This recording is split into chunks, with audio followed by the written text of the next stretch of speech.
नमस्कार, आप देख रहे हैं 4 PM और मैं हूं अभिषेक मिश्रा।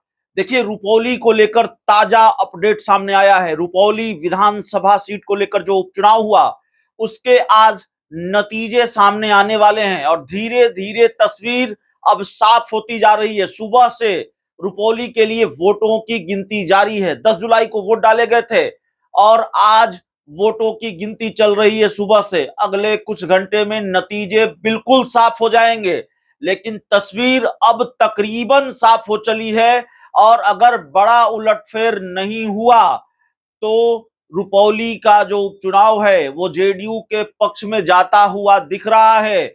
और जेडीयू की साख, नीतीश कुमार की साख यहां बचती हुई दिखाई दे रही है। जेडीयू यहां बचती हुई दिखाई दे रही है। रुपौली सीट पर जेडीयू का फिर से कब्जा होता हुआ दिख रहा है।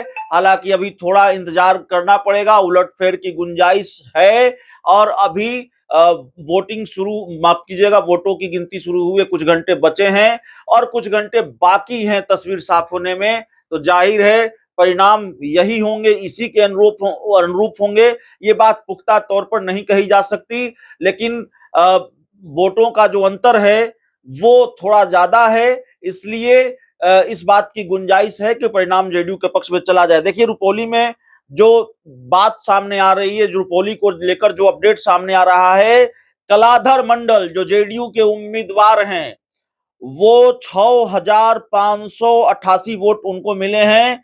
और दूसरे नंबर पर शंकर सिंह चल रहे हैं, उनको 4,155 वोट अब तक उनको मिलते हुए दिखाई दे रहे हैं। कलाधर मंडल 2,433 वोटों से आगे चल रहे हैं। दूसरे नंबर पर निर्दलीय उम्मीदवार शंकर सिंह हैं और जो 2,433 वोटों से पीछे चल रहे हैं। बीमा भारती के लिए, आरजेडी के लिए फिर झटका है। बीमा भारती को फिर बड़ा झटका लगता हुआ दिख रहा है।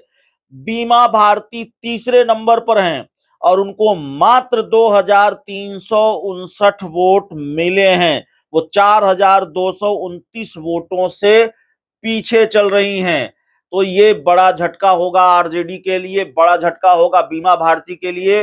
वो रुपौली में, जिस रुपौली सीट पर वो 4 बार विधायक रही हैं और उनके इस्तीफे से ही विधानसभा की सीट वो खाली हुई है। अभी हाल तक वो रुपौली सीट की विधायक थी, बिहार सरकार में मंत्री रही हैं। और बीमा भारती पहले लोकसभा चुनाव हार गई और लोकसभा चुनाव जब लड़ने गई तो उन्होंने विधानसभा की सदस्यता से भी इस्तीफा दिया। और अब तकरीबन ये तय हो गया है कि बीमा भारती का अब ये सीट जीतना मुश्किल है। बीमा भारती को इस सीट से फिर हार मिलने जा रही है। तो पहले लोकसभा चुनाव हारी और अब विधानसभा चुनाव वो हारने जा रही है, ये बात तकरीबन तय नजर आ रही है। तो जाहिर तौर पर अब ये फैसला हो गया है, तकरीबन फैसला हो गया है, तस्वीर साफ हो गई है कि जेडीयू इस सीट पर कब्जा जमाने जा रही है। तो जेडीयू बाल बाल बचती हुई नजर आ रही है। कई तरह की चर्चा थी और जेडीयू को लेकर खतरा था। जेडीयू पूर्णिया की सिटिंग सीट गंवा चुकी है, लोकसभा की सीट। और क्या रुपौली में अपनी साख जेडीयू बचा पाती है कि नहीं बचा पाती है?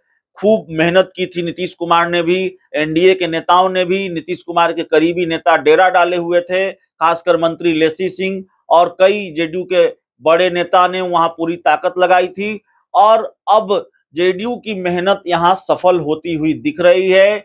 सबसे बड़ा झटका आरजेडी के लिए है, बीमा भारती के लिए है कि वो तीसरे नंबर पर हैं। फिर बता दें, कलाधर मंडल जो जेडीयू के उम्मीदवार हैं वो 2,033 वोटों से आगे चल रहे हैं निर्दलीय उम्मीदवार शंकर सिंह से।